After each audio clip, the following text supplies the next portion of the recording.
ইষ্টপ্রাণ দাদা ও মায়েদের প্রত্যেককে জানাই আমার আনন্দিত জয়গুরু। আশা করি আপনারা ঠাকুরের দয়ায় বেশ ভালোই আছেন। আমিও ঠাকুরের দয়ায় বেশ ভালোই আছি। প্রত্যেক দিনের মতো আজও পরম প্রেমময় শ্রী শ্রী ঠাকুর অনুকূল চন্দ্রের শ্রীহস্তলিখিত সত্যানুসরণ গ্রন্থ পাঠ করব এবং তার ব্যাখ্যা করার একটু চেষ্টা করব যতটুকু আমি বুঝি। প্রত্যেক দিন কিন্তু আমি এইভাবেই আপনাদেরকে বলি, যতটুকু আমি বুঝি আর যতটুকু আমি বুঝতে চেষ্টা করি, যতটুকু বুঝতে পারি ততটুকুই আপনাদের কাছে শেয়ার করি। যদি ভুল ত্রুটি হয় অবশ্যই আমাকে কমেন্টসে লিখে জানাবেন, আর যদি ভুল ত্রুটি হয় আমাকে মার্জনা করবেন। জয়গুরু। তো আরও ভালো লাগে এটা ভেবে যে আপনারা সেই ভিডিওগুলো দেখছেন, সত্যি খুব ভালো লাগছে। এই যে আমি ঠাকুরের কথাগুলো বলছি এবং ব্যাখ্যা করার চেষ্টা করছি, সেইগুলো আপনারা দেখছেন, শুনছেন এবং কমেন্টস করছেন এবং সেই ভিডিওগুলো সবার কাছে পৌঁছে দিচ্ছেন শেয়ারের মাধ্যমে। সত্যি খুবই ভালো লাগে আমার। তাই বারবার আপনাদের এইভাবে থ্যাংক ইউ বা ধন্যবাদ বলে বারবার করে আপনাদের এইভাবে বলবো না, কারণ আপনারাও ঠাকুরের মানুষ, আমিও ঠাকুরের মানুষ। ঠাকুরকে প্রতিষ্ঠা করাই আমাদের জীবনের মূল উদ্দেশ্য হোক। আমরা যাতে ভালো থাকি, আমি ভালো আছি, আপনারাও ভালো থাকবেন, আশেপাশে যারা রয়েছেন তারাও যাতে ভালো থাকে, সেই উদ্দেশ্যে ঠাকুরকে আমরা ধরব এবং সেই উদ্দেশ্য বলতে আমরা যাতে বাঁচবো এবং বাড়বো, সুন্দরভাবে জীবনযাপন করতে পারবো, তার জন্য কিন্তু আমাদের প্রিয় পরমের সান্নিধ্যে আসা প্রয়োজন। ঠাকুর যেভাবে বলেছেন, যেমন করে বলেছেন, ঠিক তেমনভাবেই আমাদের কিন্তু চলতে হবে। যদি না চলি তখন কিন্তু আমাদের দুর্গতির বা অধঃপতনের শেষ থাকবে না। ঠাকুর কিন্তু আমাদের আগে থেকেই অ্যালার্ট করে দেন, আগে থেকেই বলে দেন, কিন্তু আমরা শুনি না, আমরা আমাদের মতো করে চলতে থাকি, তাই আমাদের এরকম দুর্ভোগটা ঘটে। যাই হোক, তো খুব ভালো লাগে আপনারা আমার পাশে আছেন। তবে শুরু করছি পরম প্রেমময় শ্রী শ্রী ঠাকুর অনুকূল চন্দ্রের শ্রীহস্তলিখিত সত্যানুসরণ গ্রন্থ পাঠ। প্রথমেই রয়েছে, সর্বপ্রথম আমাদের দুর্বলতার বিরুদ্ধে যুদ্ধ করতে হবে। সর্বপ্রথম দুর্বলতার বিরুদ্ধে আমাদের কিন্তু যুদ্ধ করতে হবে। দুর্বলতার বিরুদ্ধে যদি আমরা যুদ্ধ না করি তাহলে কিন্তু আমাদের কোনো কিছুই সম্ভব হবে না।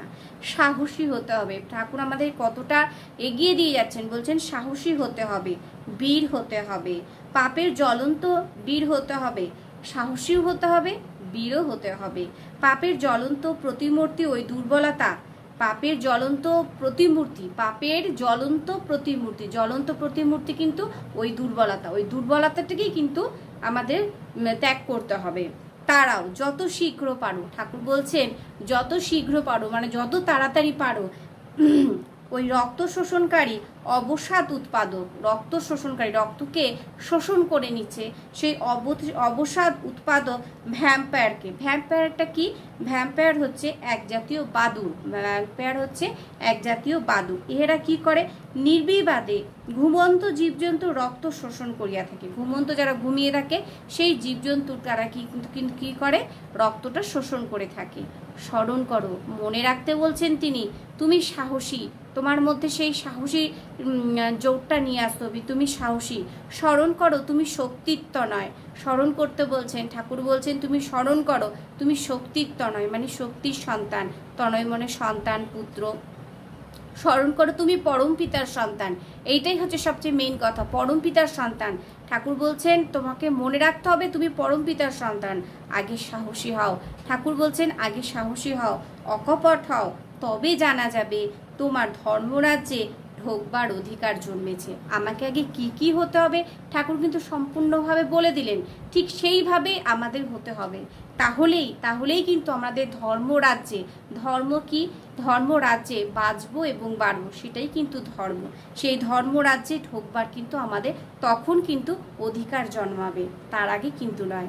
জয়গুরু। প্রত্যেককে অল্পই একটু ব্যাখ্যা করলাম, আর বাণীপাঠও ঠিক অল্পই করলাম। বেশি আমি ভিডিও বড় করতে চাই না।